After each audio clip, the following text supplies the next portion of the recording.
Stop for a moment and reflect on the last time you felt truly alone, yet deeply connected with yourself. In my extensive study of Carl Jung's work, I found his concept of individuation is profoundly intertwined with solitude, not as mere isolation, but as a sacred space where the deepest transformation unfolds.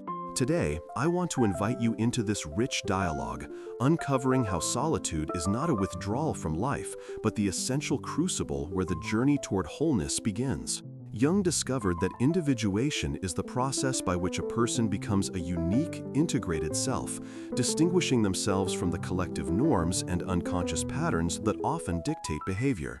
This process cannot happen superficially or in constant distraction. It demands solitude to face the unconscious without the noise of external influence. Many of us struggle today with the overwhelming demands and social connections that pull us in every direction, leaving us feeling fragmented, disoriented, and disconnected from our inner truth. Jung clinically observed patients who experienced deep psychological crises when they had lost touch with themselves due to a lack of solitude, a lack of that necessary inner dialogue with the unconscious.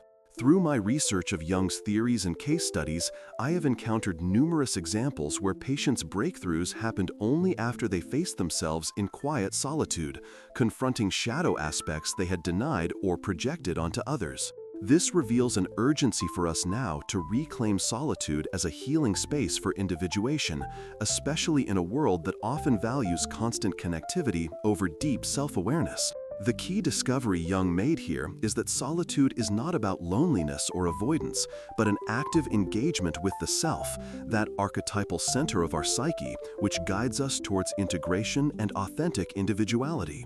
Jung's patients often described experiences of profound solitude during which symbolic images, dreams, and unconscious material would emerge vividly, offering insight and pathways toward healing.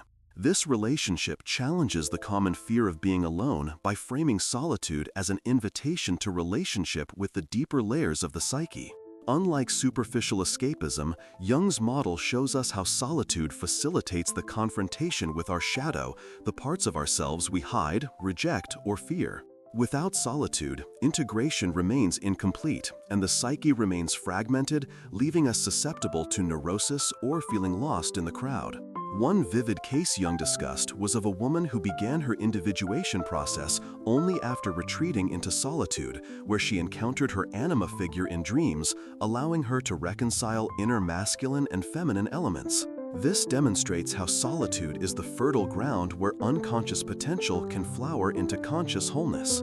Practically speaking, Jung presented methods to harness solitude effectively, such as active imagination, where one dialogues with inner figures or lets unconscious symbols arise freely without censoring.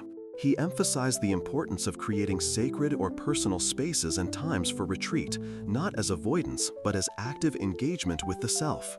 To take tangible steps today inspired by Jung, start by setting aside moments of undisturbed solitude daily, away from screens, noise, and distractions, and gently observe any feelings, images, or thoughts that emerge. Reflect on recurring dreams or fantasies, perhaps even record them, as Jung demonstrated that these hold keys to unconscious processes vital for individuation. Remember, solitude in Jung's view is not punishment, but a precious opportunity to listen to your inner guide beyond ego defenses and social masks. Embrace solitude with compassion and curiosity, knowing it can be challenging but ultimately transformative, illuminating paths towards authentic living and psychological resilience. As we close, let me share Jung's core wisdom here. Individuation is a lifelong journey facilitated by periods of solitude where the ego surrenders control and the self reveals its depths. When you allow yourself this space, you step beyond fragmentation into profound wholeness. And if you found this exploration meaningful, I invite you to like, comment, and subscribe as we continue this vital conversation. Tomorrow, I will delve into a natural follow-up question many of us face. How do I know when I need solitude versus connection? Understanding Jung's insights on this, based on today's reflection, is crucial because it addresses how to balance inner integration with social belonging, two essential dimensions of psychological health. So, stay tuned for this next step in your Jungian journey. It promises to deepen your relationship with yourself and others in ways you might not expect but will deeply appreciate.